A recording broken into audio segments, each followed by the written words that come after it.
नमस्कार। आज के इस एक्सप्लेनर में हम एक ऐसी दिलचस्प कहानी पर बात करने वाले हैं जहां सदियों पुरानी आध्यात्मिक परंपरा आज के फास्ट पेस डिजिटल युग से टकराती है।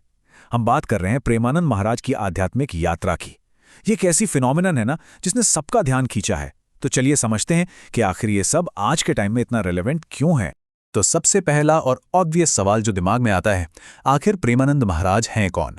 और ये सवाल इसलिए भी इतना इंपॉर्टेंट हो जाता है क्योंकि एक बिल्कुल साधारण पारंपरिक जीवन जीने वाले संत ने अचानक से इस मॉडर्न डिजिटल दुनिया को पूरी तरह से कैप्टिवेट कर लिया है।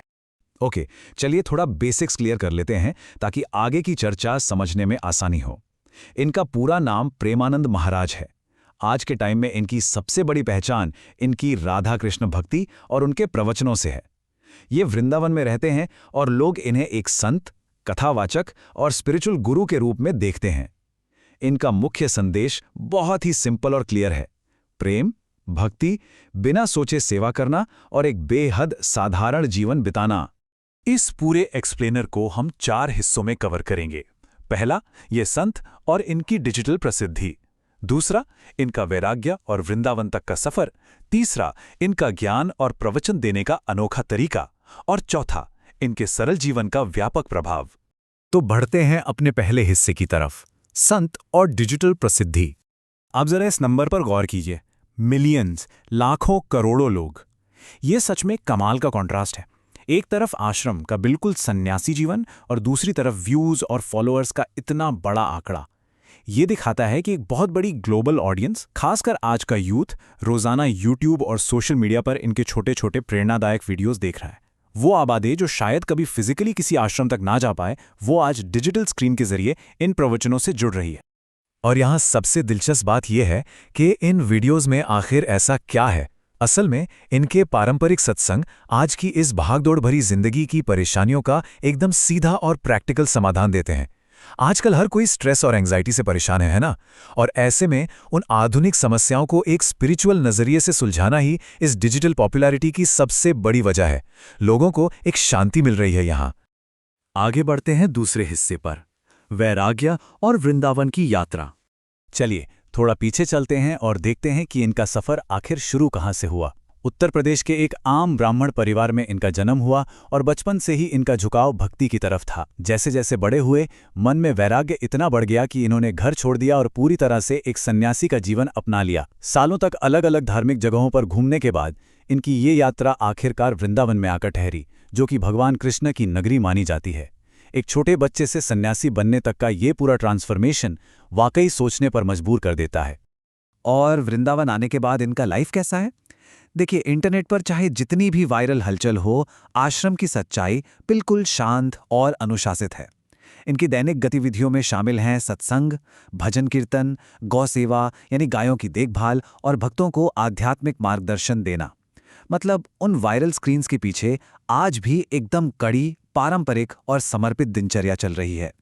अब आते हैं अपने तीसरे हिस्से पर, ज्ञान और प्रवचन की शैली। ये पॉइंट इनकी अपील को ब्रिलियंटली इलस्ट्रेट करता है। यहाँ सच में एक विरोधाभास है।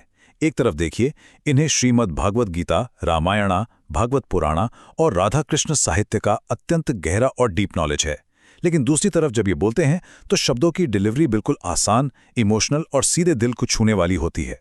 यही इनकी सबसे बड़ी स्ट्रेंथ है, सबसे कॉम्प्लेक्स स्पिरिचुअल कॉन्सेप्ट्स को भी आम लोगों को एकदम सिंपल भाषा में समझा देना। अगर हम इनकी कोर टीचिंग्स यानी मुख्य शिक्षाओं को देखें तो उनमें शामिल है भगवान कृष्ण के प्रति भक्ति, मन की शांति प्राप्त करना, ईगो या अहंकार को छोड़ना, प्रेम और करुणा को अपनाना, नाम जप करने का महत्व और एक सिंपल जीवन जीना।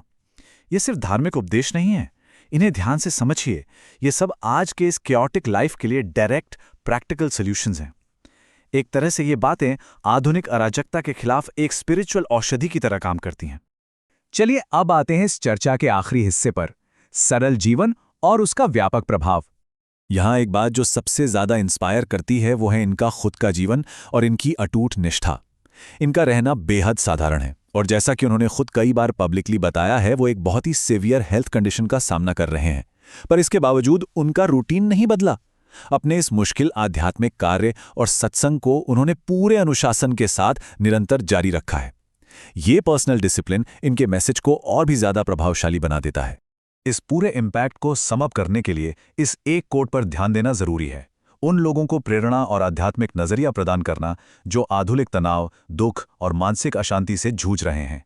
यही वो कोर रीजन है कि क्यों आज लाखों लोग, चाहे उनका बैकग्राउंड कुछ भी हो, इनके उपदेशों से इतना डीपली कनेक्ट कर पाते हैं।